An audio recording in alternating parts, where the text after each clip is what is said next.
3 heures avant l'heure prévue, la scène du Zénith à Paris semblait encore endormie. Des techniciens sillonnaient les couloirs, des câbles enroulés autour des épaules, des projecteurs étaient testés mécaniquement, et l'odeur métallique de la structure se mêlait à celle du café bon marché qui refroidissait dans des gobelets en carton. Dehors, des milliers de personnes faisaient déjà la queue, malgré la fraîcheur humide de cette nuit d'automne. Élise Moreau, elle, brillait sur les écrans électroniques, répétée comme une promesse. Le spectacle le plus attendu de l'année. En coulisses, cependant, l'atmosphère était différente. Laurent Duhamel, le producteur exécutif de la tournée, scrutait l'horloge depuis son arrivée. Il restait 180 minutes. Le programme accusait un léger retard, rien d'inhabituel pour un événement de cette ampleur. Pourtant, quelque chose clochait. Ce n'était ni un problème technique, ni un souci logistique. C'était une absence. Élise n'était pas là. Elle devait arriver 40 minutes en avance pour la dernière balance. Sa loge était restée intacte, ses vêtements soigneusement suspendus, une bouteille d'eau minérale scellée, des fleurs envoyées par un sponsor encore emballé dans du papier Kraft. Son téléphone portable professionnel, réservé à ses obligations professionnelles, était posé sur la table. Aucun nouveau message, aucun appel manqué. Laurent n'était pas du genre à paniquer.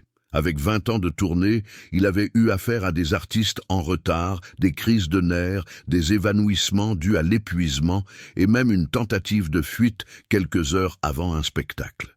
Mais Élise Moreau était différente. Son image publique reposait sur une discipline quasi obsessionnelle. Elle n'avait jamais manqué un rendez-vous. Elle n'avait jamais été en retard. Elle n'avait jamais disparu. Au sommet de sa carrière, Élise représentait bien plus qu'une simple chanteuse. Elle était un symbole de la nouvelle musique française, des textes intimistes, une attitude réservée, des interviews mesurées, pas de scandale, pas d'excès. Le public lui faisait confiance, comme on fait confiance à quelque chose de solide, de prévisible. Et tout le système, maison de disques, sponsors, équipe technique, reposait sur cette confiance. À 17h12, Laurent passa son premier appel personnel. L'appel sonna dans le vide avant de basculer sur la messagerie vocale. À 17h18, il demanda à un assistant de vérifier le registre des départs de l'hôtel où logeait Élise, à quelques rues de la salle de concert. Aucun départ récent.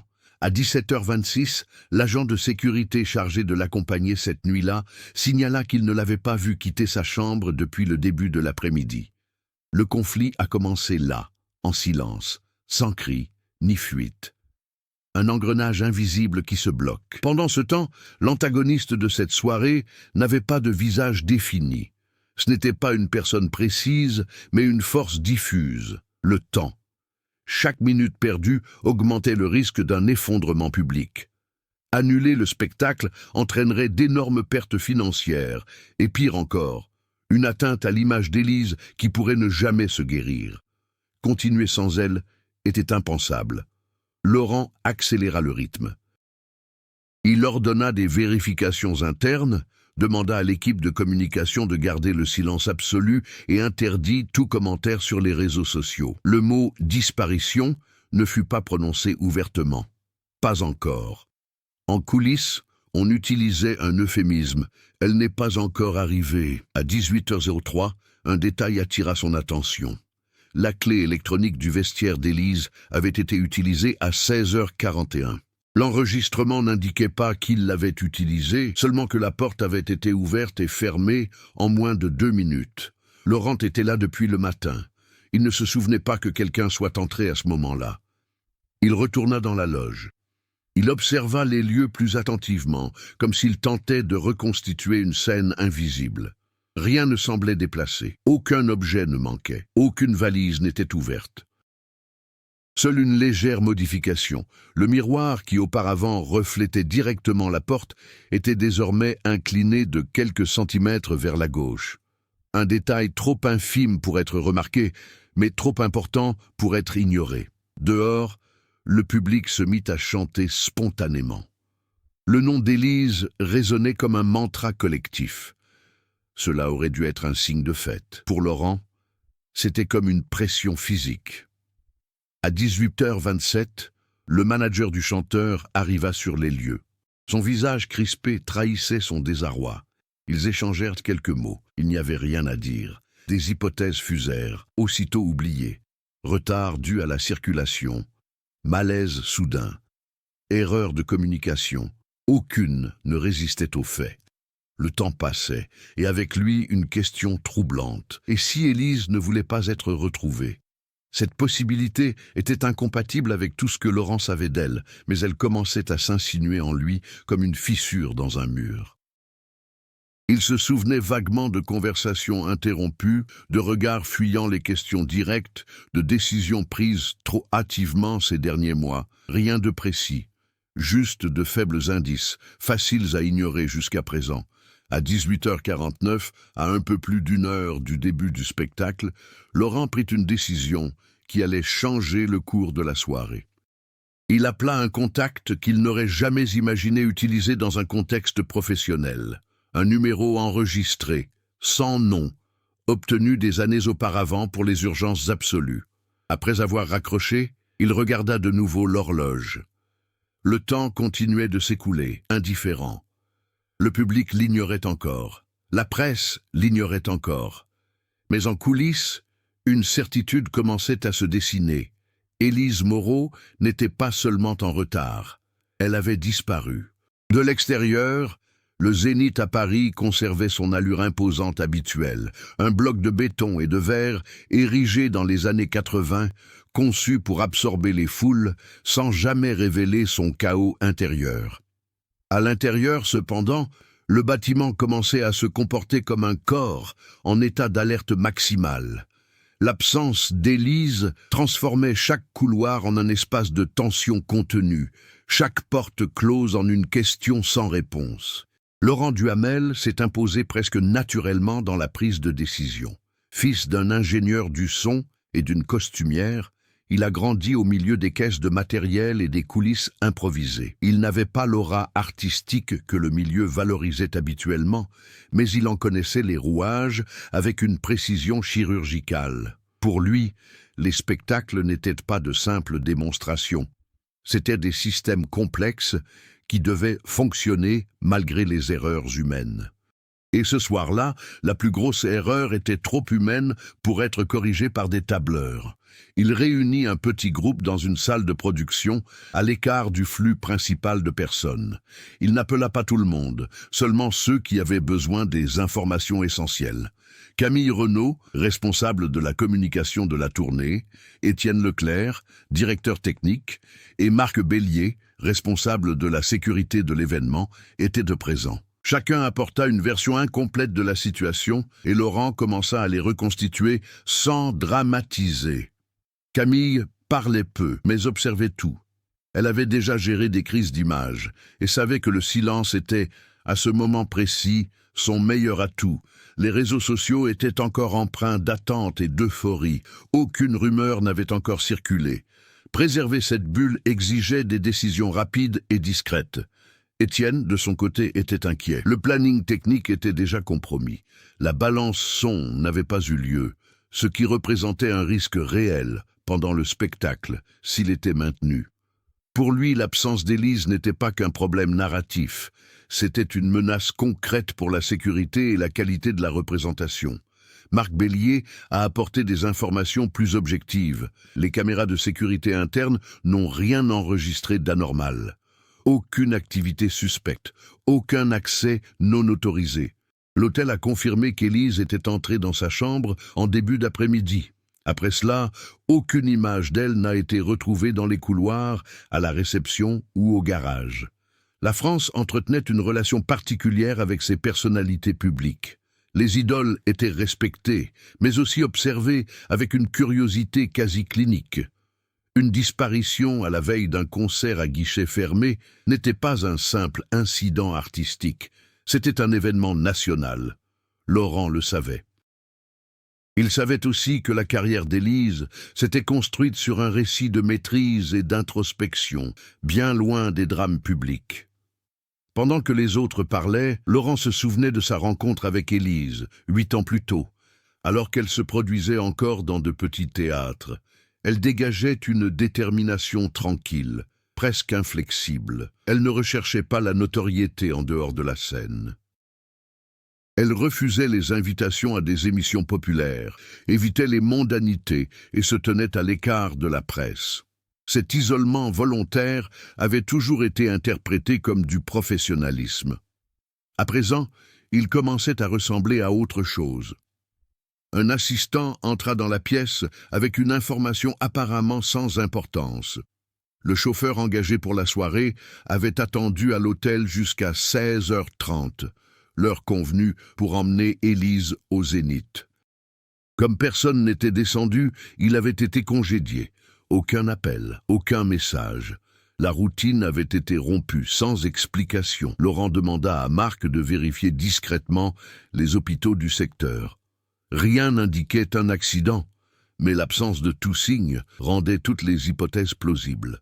Il demanda également à Camille de préparer 2 déclarations distinctes, non destinées à être utilisées immédiatement. L'une prévoyait un retard technique. L'autre, une annulation pour raison de santé.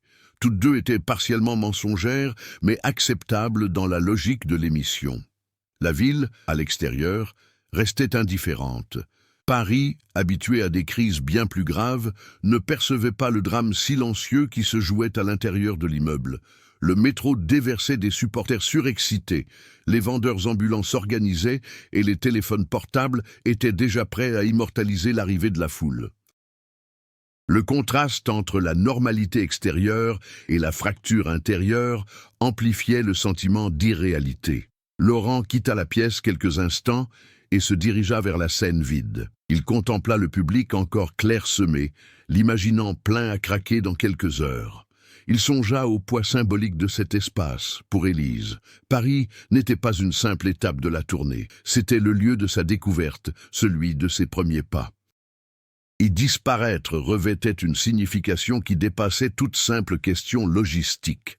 À 19h11, le téléphone de Laurent vibra. Ce n'était pas un appel, mais un court message d'un numéro inconnu. Aucune signature, aucune explication, juste une phrase « Elle est en sécurité, mais elle ne peut pas retourner en arrière ». Laurent relut le message à plusieurs reprises, tentant de déchiffrer ce qu'il ne disait pas. Il n'y avait aucune demande d'argent, aucune menace explicite, aucune instruction. Juste une déclaration ambiguë qui soulevait plus de questions qu'elle n'apportait de réponses. Il ne montra pas immédiatement le message aux autres. Il glissa son téléphone dans sa poche, conscient du poids de cette information unique. Pour la première fois depuis le début de la soirée, l'antagoniste semblait se dessiner plus clairement. Ce n'était pas une question de timing, ce n'était pas le hasard. L'absence d'Élise était délibérée. Et cette décision, quel qu'en soit l'auteur, a commencé à remodeler le monde pour tous ceux qui s'y trouvaient. Le message résonnait encore dans l'esprit de Laurent, même lorsque son téléphone portable restait immobile dans sa poche. Il ne l'avait encore partagé avec personne, et ce choix, en apparence anodin, commença à influencer le cours des événements. En gardant l'information confidentielle, il s'impliqua davantage dans le conflit, cessant d'être un simple gestionnaire de crise pour en devenir un acteur. À 19h20, l'équipe d'entraîneurs demanda une décision. Le public commençait déjà à prendre place et tout retard devait être communiqué immédiatement. Laurent acquiesça d'un vague signe de tête, gagnant du temps. Il demanda 20 minutes supplémentaires. Vous n'avez pas expliqué pourquoi. Sa demande suscita des regards tendus, mais personne ne le contesta. Son autorité, forgée au fil des années, prévalait encore. Il s'éloigna de nouveau, cherchant un endroit calme. Il tenta de répondre au message, mais le numéro ne répondait pas. Il appela. L'appel aboutit directement sur la messagerie vocale, sans identification de l'appelant. L'absence de possibilité de dialogue rendait la situation encore plus instable. S'il s'agissait d'une tentative de contrôle, c'était l'une des plus efficaces qu'il ait jamais vues, fournir juste assez d'informations pour éviter des décisions radicales, mais pas assez pour orienter une action concrète. Entre-temps, Camille a remarqué un changement subtil dans l'environnement numérique. Certains fans ont commencé à commenter l'absence de photos récentes d'Élise en coulisses qu'elle avait l'habitude de publier avant chaque défilé. Il ne s'agissait pas d'accusations, mais simplement de questions. Cependant, à cette échelle, les questions se sont multipliées rapidement. Camille a suggéré une simple publication, retardant le début du défilé en raison de problèmes techniques. Laurent a accepté. Le message a été publié, suscitant une certaine frustration, mais aucune inquiétude. Marc revint avec des informations partielles. Aucun hôpital n'avait enregistré l'admission d'une femme correspondant à la description d'Élise. La police n'avait pas encore été contactée, une décision délibérée. Une disparition officiellement enregistrée rendrait la situation incontrôlable. Laurent savait qu'une fois cette voie empruntée, il n'y aurait plus de retour en arrière. Pas encore. Le conflit s'est envenimé. Il y avait le conflit visible. Le spectacle ne pouvait commencer sans l'artiste. Il y avait le conflit intérieur de Laurent, tiraillé entre son rôle de producteur et sa responsabilité envers Élise au-delà des termes du contrat. Et il y avait le conflit invisible, la décision, prise quelque part, de l'écarter à ce moment crucial. À 19h47, un deuxième message est arrivé du même numéro. Le silence aujourd'hui est vite pire demain. La phrase était calculée. Elle n'expliquait pas ce qui serait pire, mais elle laissait présager des conséquences. Laurent ressentit un malaise physique. Ce n'était pas une peur manifeste, mais la nette impression que le moindre faux pas pouvait aggraver la situation. Il commença à repasser mentalement les derniers mois de la tournée. Rien n'indiquait de conflit extérieur sérieux, aucune menace enregistrée, aucun différend contractuel inhabituel. Un souvenir précis refit surface. 3 semaines plus tôt, à Lyon, Élise avait demandé le renvoi d'un membre de l'équipe de production locale. Elle n'avait pas donné de raison claire. Elle avait simplement dit qu'elle ne se sentait pas à l'aise. Laurent avait accepté la décision sans plus d'explication. À présent, cette omission prenait tout son sens. Il rappela Marc et lui demanda d'enquêter discrètement sur tout incident impliquant Élise pendant la tournée. Rien d'officiel, rien de documenté. Juste des rumeurs, un malaise, des schémas récurrents. Marc acquiesça, comprenant la délicatesse de la demande. Sur scène, les musiciens attendaient les instructions. Expérimentés, ils savaient improviser, mais pas sans le chef d'orchestre. L'attente était devenue insupportable. Le public commençait à s'impatienter. Quelques huées isolées se firent entendre, mêlées à des applaudissements encourageants. L'ambiance dans la salle commençait à se tendre. Laurent réunit à nouveau le groupe principal. Cette fois, il révéla une partie de la vérité. Il expliqua avoir reçu un message indiquant qu'Élise était saine et sauve, mais incapable de rentrer. Il ne fit aucune mention de la menace sous-jacente. Camille réagit avec une incrédulité contenue. Étienne mit en doute la fiabilité de la source. Marc garda le silence, mais son regard devint plus attentif. À ce moment-là, ils décidèrent officiellement de reporter le spectacle de 30 minutes. Une annonce fut faite sur place, provoquant des murmures et des protestations. Leur marge de manœuvre s'amenuisait. À 20h12, le téléphone de Laurent sonna de nouveau. Cette fois, c'était un appel vocal. Il répondit sans hésiter. À l'autre bout du fil, une voix masculine basse et maîtrisée prononça quelques mots, avec un accent français difficile à identifier. Elle a fait un choix. C'est à vous de le respecter. La communication a été coupée avant que Laurent puisse répondre. À partir de ce moment, le conflit cessa d'être simplement logistique ou professionnel.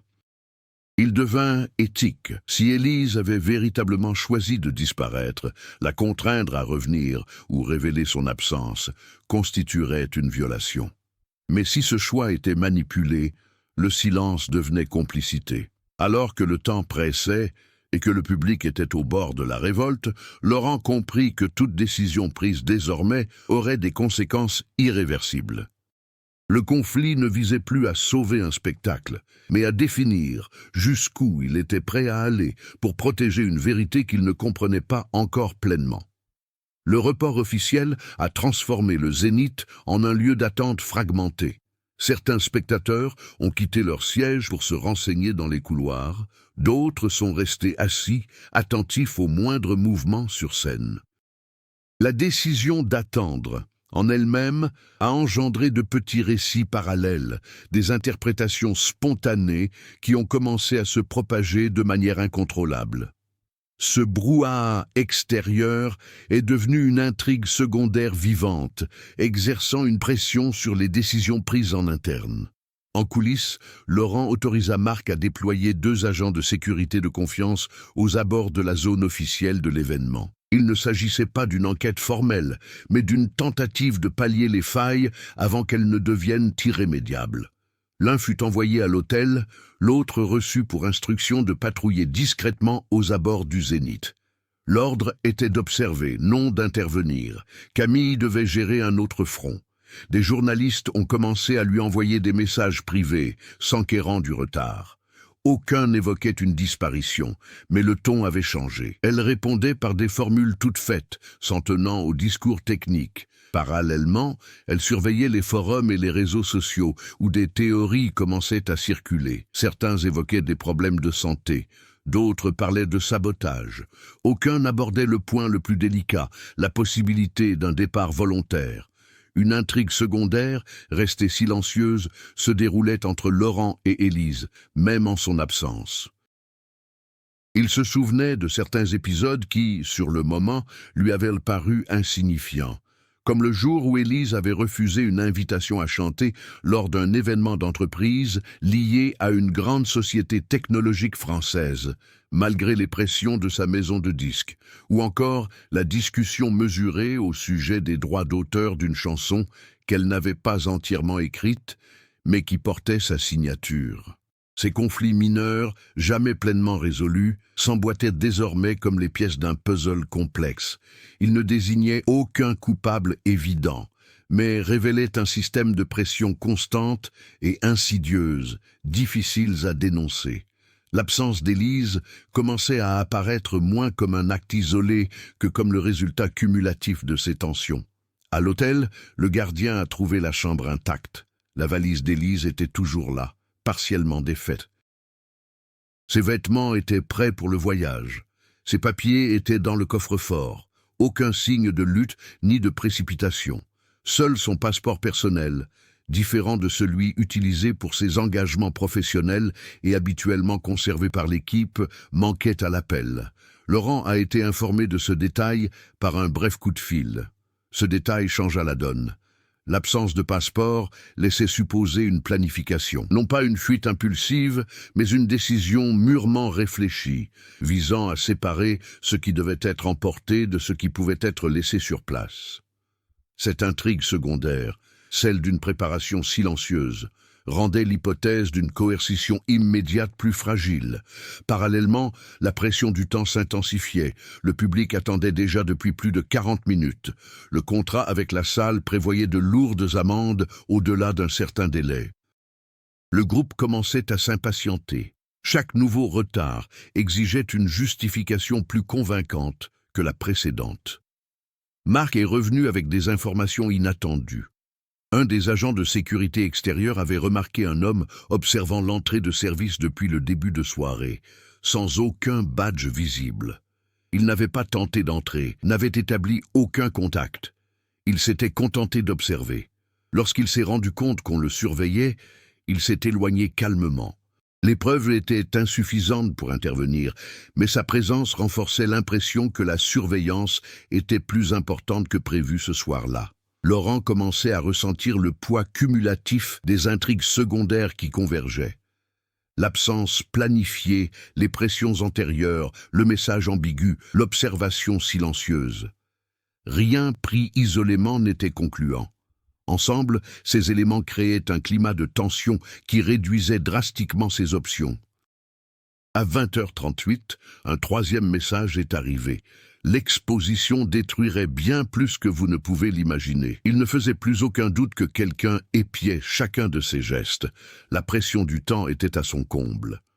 Laurent n'avait que quelques minutes pour décider s'il gardait le silence, reportait une nouvelle fois ou annulait le spectacle, en assumant les conséquences publiques. Les intrigues secondaires, qui se déroulaient auparavant en parallèle, commençaient à converger. Tout choix à présent aurait des répercussions non seulement sur cette nuit-là, mais redéfinirait aussi l'image publique d'Élise Moreau et peut-être le rôle de Laurent au sein de cette industrie qu'il avait toujours cru contrôler. L'annulation a été annoncée à 20h47. La déclaration était sans fioriture. Camille lut le texte d'une voix ferme, attribuant la décision à des circonstances imprévues qui ont rendu impossible la tenue du spectacle. La réaction du public fut immédiate et intense. Oui, Chris, téléphone portable brandi pour immortaliser l'instant. Certains quittèrent la salle en silence, d'autres exigèrent des explications. Le Zénith, jusque-là calme, devint un lieu de frustration collective. En coulisses, l'impact fut encore plus profond. L'annulation mit fin à toute possibilité de solution discrète. Dès lors, l'absence d'Élise cessa d'être un problème interne pour devenir une réalité tangible, soumise à l'interprétation du public. Laurent savait que même sans rien révéler, il avait franchi un point de non-retour. Quelques minutes après l'annonce, le téléphone sonna de nouveau. Cette fois, ce n'était pas le numéro inconnu. Era Élise. Laurent répondit sans dire un mot. À l'autre bout du fil, sa respiration était audible, maîtrisée, comme si elle avait répété ce moment. Quand sa voix se fit entendre, elle ne trahissait ni panique ni urgence. « Je l'ai vu », dit-elle. « Merci d'avoir annulé. » Cette déclaration a balayé toutes les certitudes de Laurent. Il n'y a pas eu de contrainte immédiate, il n'y a pas eu d'enlèvement, il n'y a pas eu de menace physique directe. Il s'agissait d'une décision consciente, suivie en temps réel. Elle parla peu, mais suffisamment pour changer complètement le cours de l'histoire. Elle dit qu'elle était hors de France. Elle ne précisa pas où. Elle affirma que personne ne la forçait à rien. Elle expliqua que partir était une nécessité, et non un simple désir. Enfin, elle demanda à Laurent quelque chose d'inattendu, qu'il ne cherche pas à la retrouver. Il n'y avait pas d'explication détaillée, seulement des bribes. Des allusions à des accords signés trop tôt, à des clauses devenues des pièges, à des attentes passées de l'artistique à l'institutionnaliste. Il parlait d'une erreur commise des années auparavant, une petite chose à l'époque, mais qui avait engendré une dépendance difficile à rompre. Laurent tenta de l'interrompre, de demander des éclaircissements, de proposer son aide. Élise s'y opposa. Elle expliqua que toute tentative de régler les choses de la bonne manière impliquerait des personnes et des intérêts qu'il ne pouvait contrôler. Elle ajouta que le silence, aussi cruel fût-il, était le seul moyen de limiter les dégâts. Avant de raccrocher, elle fit une dernière révélation. Les messages et appels précédents ne provenaient pas d'un adversaire extérieur, mais d'une personne qui l'avait protégée juridiquement pendant des années. Une personne qui connaissait les limites de ce qui pouvait être divulgué. Ce n'était pas une menace, c'était un avertissement. L'appel s'est terminé sans adieu. Laurent resta immobile quelques secondes, submergé par le poids de ce retournement de situation. Tout ce qu'il avait cru jusque-là, l'idée d'une victime, d'un agent occulte, d'un conflit extérieur, était en train de se transformer. L'antagoniste n'était pas une personne en particulier. C'était un système d'engagement, de contrat et de silence accumulé au fil du temps. En acceptant la demande d'Élise, il s'est rendu complice d'un récit incomplet.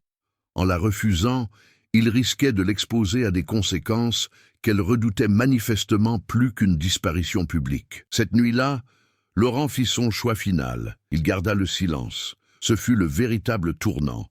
Non pas l'annulation de l'émission, mais la décision de protéger une vérité partielle au lieu de rechercher la vérité dans son intégralité. Un choix qui, des années plus tard, allait encore avoir des répercussions inattendues. Les conséquences de l'annulation se sont rapidement propagées. Le lendemain matin, les journaux français affichaient des titres spéculatifs, soigneusement élaborés pour suggérer une crise sans rien avancer de concret. Les émissions de radio ont évoqué l'affaire comme une énigme culturelle. La disparition d'Élise Moreau, sans déclaration personnelle, sans images, sans traces numériques récentes, est devenue un vide que le public a tenté de combler. Laurent tint sa promesse, à lui-même comme à elle. Il garda le silence. Il refusa les interviews, se limita aux déclarations contractuelles et laissa sa maison de disques adopter la version officielle d'une pause indéfinie pour raisons personnelles. Ce choix eut des conséquences immédiates.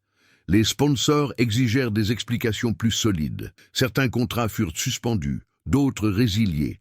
La tournée fut purement et simplement annulée en moins d'une semaine. Au sein de l'équipe, les réactions furent diverses. Certains se sentirent trahis par ce manque de transparence. D'autres firent preuve d'une compréhension silencieuse, comme s'ils reconnaissaient dans cette disparition quelque chose qui pouvait arriver à n'importe qui sous une pression suffisante. Le groupe se dissout rapidement, chacun se consacrant à d'autres projets. Le système gravitant autour d'Élise se dissipa avec la même efficacité qu'il s'était construit. Camille a géré la partie la plus visible des conséquences. Chaque déclaration publiée, chaque silence observé était scruté à la loupe. L'absence de scandale flagrant a suscité de la frustration dans certains médias, mais elle a aussi préservé un élément fondamental, aucun discours officiel à déconstruire. Le mystère est resté intact. Laurent, pour sa part, en a ressenti les conséquences de manière plus intime. Sa réputation de producteur fiable a été ébranlée. Certains le considéraient comme ayant perdu le contrôle de son artiste vedette. D'autres le soupçonnaient d'en savoir plus qu'il ne le laissait paraître. Les invitations se sont raréfiées. Les projets ont été reportés. De figure centrale, il est devenu une présence observée avec prudence. Des tentatives de contact indirect avec Élise ont été entreprises au cours des mois suivants. Avocats, intermédiaires, amis communs, en vain. Elle est restée à l'écart de la vie publique.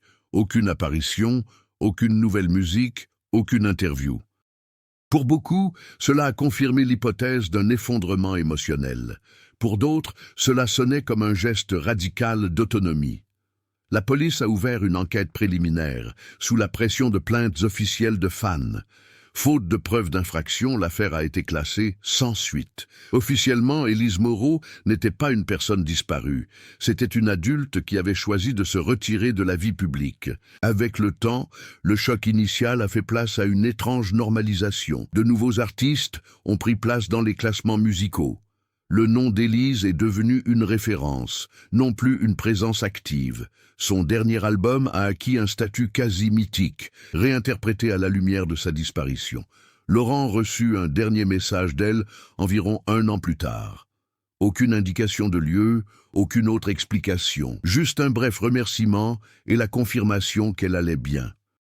Il ne répondit pas. Il savait que toute tentative de prolonger le contact risquait de briser le fragile équilibre qu'elle avait instauré. Les conséquences les plus durables, cependant, ne se sont pas manifestées dans les journaux ni dans les contrats, mais dans la façon dont chacun a fini par percevoir ce silence. Ce qui avait auparavant semblé une omission est devenu pour certains un acte délibéré de protection, pour d'autres, une faute morale.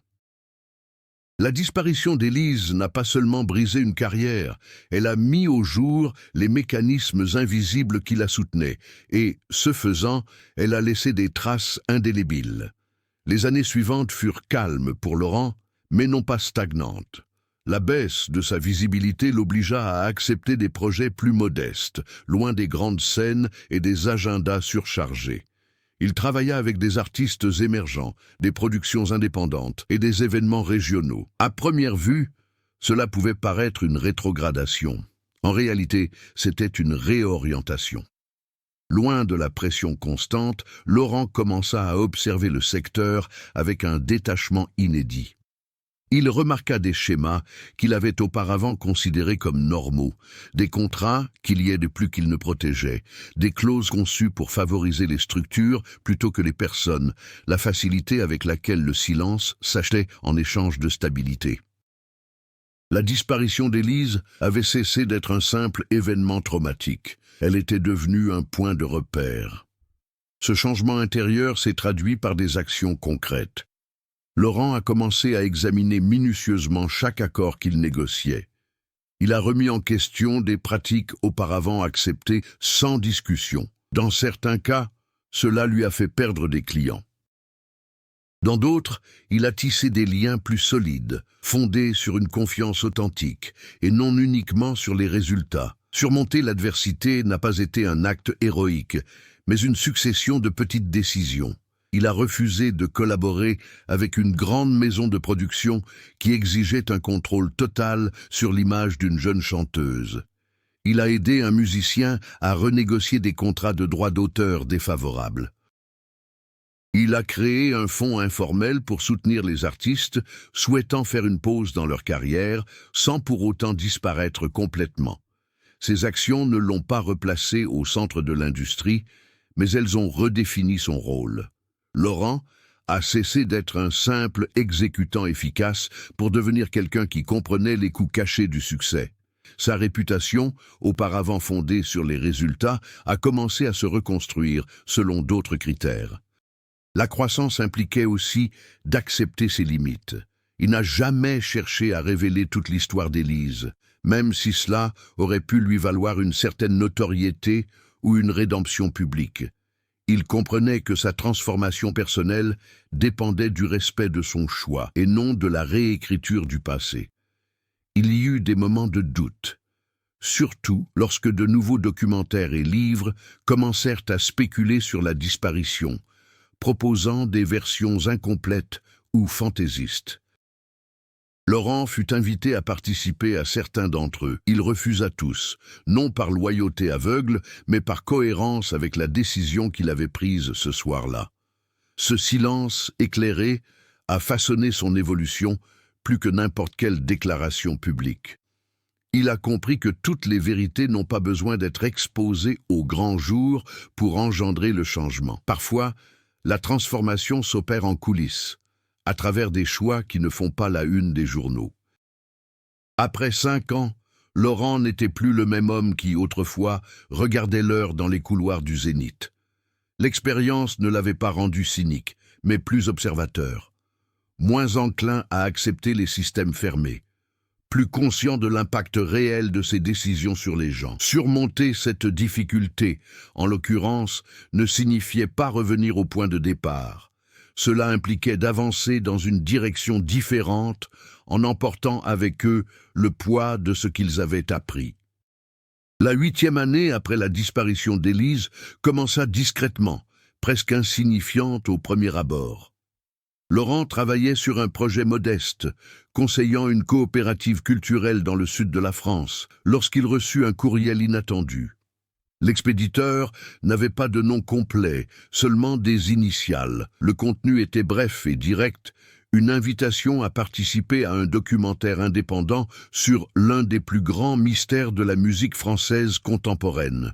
Laurent ne répondit pas immédiatement. Il avait déjà reçu des invitations similaires.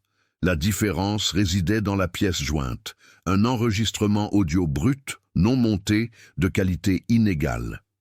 Il reconnut la voix en quelques secondes. Il n'y avait aucun doute. C'était Élise. Dans l'enregistrement, elle ne chantait pas. Elle parlait, elle évoquait brièvement l'identité, le prix de la permanence et la facilité avec laquelle les décisions juridiques peuvent devenir des prisons émotionnelles. Elle ne mentionnait ni nom, ni date, ni événement précis, mais le sous-texte était trop clair pour être une coïncidence. Il ne s'agissait pas de spéculation. C'était une source fiable. Quelques jours plus tard, Camille reprit contact. Elle aussi avait été contactée par les mêmes producteurs. Leur démarche était différente. Ils voulaient du contexte, des informations sur les coulisses, quelqu'un pour confirmer la légitimité de l'enregistrement. L'histoire, jusque-là floue, commençait à se dessiner, et avec elle, une nouvelle tension apparut. Laurent comprit que les intrigues secondaires convergeaient. Le silence qu'il avait gardé pendant des années allait être rompu, non par lui, mais par elle. Si le documentaire était réalisé, le récit ne serait plus dicté par des spéculations extérieures, mais guidé par des fragments réels, quoique soigneusement choisis. La pression s'est rapidement intensifiée. Les avocats liés à l'ancien label ont commencé à agir, envoyant des mises en demeure préventives à toutes les personnes potentiellement impliquées. Rien d'explicite, juste des rappels discrets concernant la confidentialité, la validité des contrats et les risques juridiques. Le système réagissait avant même la révélation officielle. Marc, avec qui Laurent avait gardé des contacts sporadiques, l'informa d'une activité inhabituelle. On cherchait à retrouver Élise. Non par simple curiosité, mais pour des raisons légales. La préparation du dénouement ne impliquait ni scène ni foule, mais documents, enregistrements et décision finale. Laurent comprenait que son choix actuel aurait un poids différent de celui qu'il avait fait 8 ans auparavant. Cette nuit-là, à Paris, le silence l'avait protégé. À présent, il risquait de l'étouffer. L'histoire allait être écrite, avec ou sans lui. La seule question était de savoir s'il y participerait comme il l'avait appris, en assumant la responsabilité des conséquences. Dans le dernier message qu'elle a reçu d'Élise, il n'y avait qu'une seule question. Croyez-vous toujours que le silence est la meilleure forme de protection? Le temps, une fois de plus, n'était plus neutre. Les préparatifs étaient terminés. L'étape suivante allait déterminer non seulement l'issue publique de cette énigme, mais aussi le sens ultime des choix effectués pendant près d'une décennie. Laurent a accepté l'invitation. Ce n'était pas une décision prise sur un coup de tête, ni une scène mise en scène. Il a répondu au courriel avec une seule condition. Il ne parlerait que s'il pouvait écouter l'intégralité des enregistrements bruts avant tout enregistrement. La réponse est arrivée le jour même. Une liaison sécurisée et temporaire avec des heures d'audio et de vidéos stockées hors de France. Ce que Laurent a entendu cette nuit-là a tout changé. Élise est apparue dans des décors simples, presque anonymes. Sans maquillage, sans mise en scène, aucun texte n'était visible.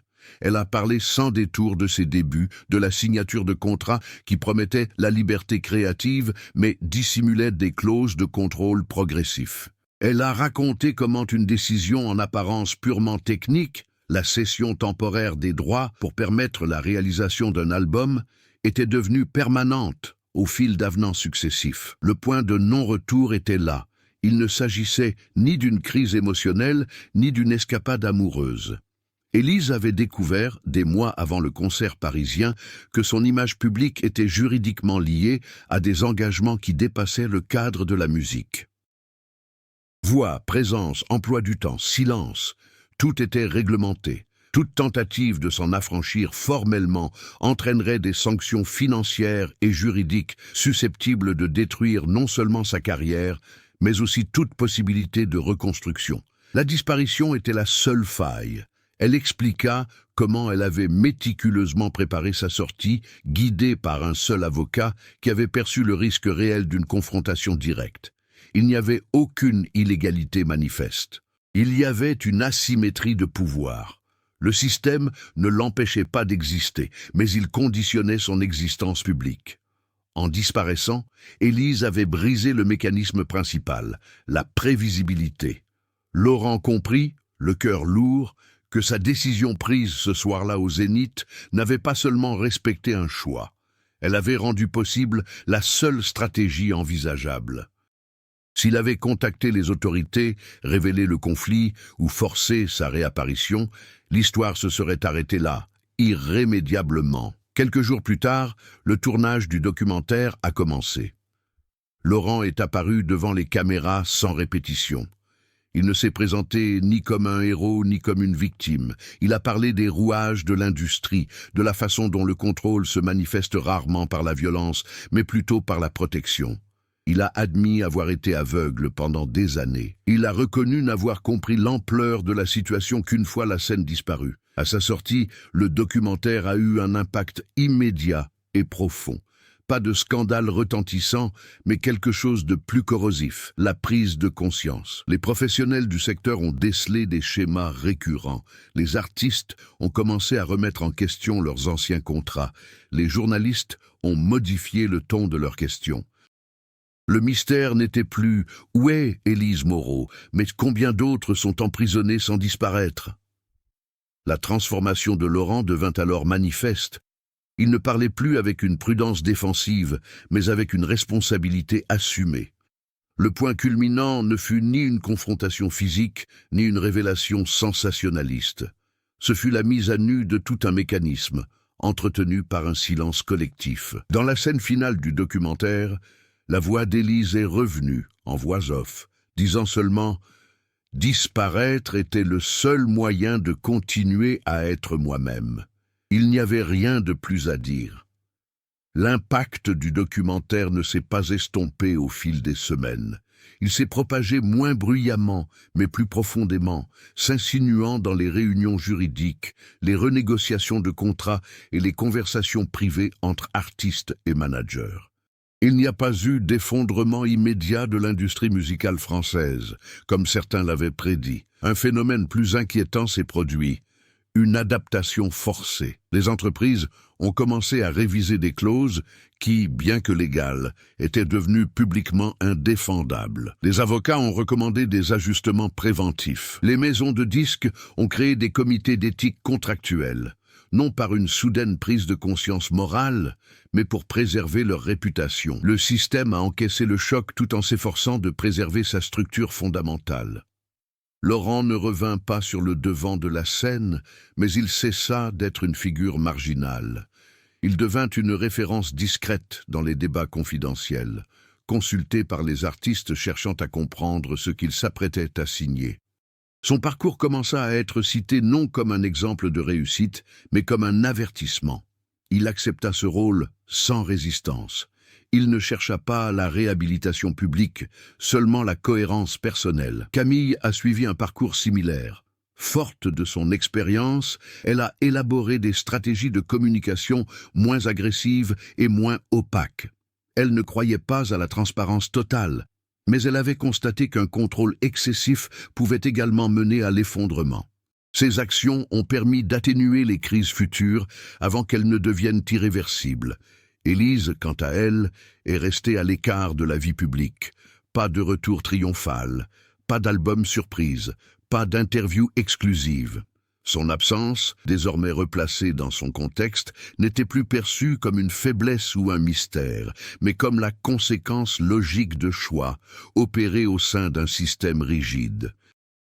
Le public, dans sa grande majorité, a accepté cette situation avec une maturité inattendue. La conclusion de cette histoire n'était ni des retrouvailles, ni une révélation finale, mais une transformation profonde et durable pour tous ceux qui y ont participé.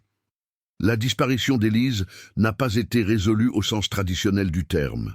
Elle a été comprise, et cette compréhension a modifié les trajectoires, les attentes et les limites. Avec le recul, Laurent n'éprouvait ni fierté absolue, ni regret absolu. Il se sentait responsable. Il savait que ses décisions avaient de protéger une personne, mais qu'elles avaient aussi mis à nu toute une structure. L'équilibre entre ces deux conséquences a déterminé la véritable fin de l'histoire. Rien ne fut plus jamais exactement pareil, et cela, finalement, sembla suffisant. 8 ans après cette nuit parisienne, le Zénith continuait de fonctionner comme si de rien n'était. De nouveaux artistes se produisaient sur scène, de nouvelles files d'attente se formaient à l'extérieur. Et rares étaient ceux qui, en passant, se souvenaient précisément du spectacle qui n'avait jamais eu lieu. Pour la plupart, il n'était plus qu'une simple anecdote culturelle. Laurent était présent une dernière fois, seul lors d'une visite technique. Il observa la scène vide quelques minutes, puis repartit sans prendre de photos. Point de nostalgie, seulement la sérénité. Quelque part dans le monde, Élise continuait de vivre loin des projecteurs, comme elle l'avait toujours souhaité. L'histoire ne s'acheva pas sous les applaudissements, mais sur quelque chose de plus rare encore, une constance préservée jusqu'au bout. Les histoires comme celle-ci ont rarement des réponses simples, et c'est peut-être précisément ce qui leur donne leur authenticité. Si ce récit vous a amené à réfléchir à ce qui se passe en coulisses, partagez votre interprétation dans les commentaires. Croyez-vous que le silence puisse être une forme de courage, ou a-t-il toujours un prix trop élevé? Si vous souhaitez entendre d'autres histoires vraies, profonde et rarement racontée comme celle-ci, abonnez-vous à la chaîne, activez les notifications. De nouveaux rapports seront bientôt disponibles et certains sont encore en cours.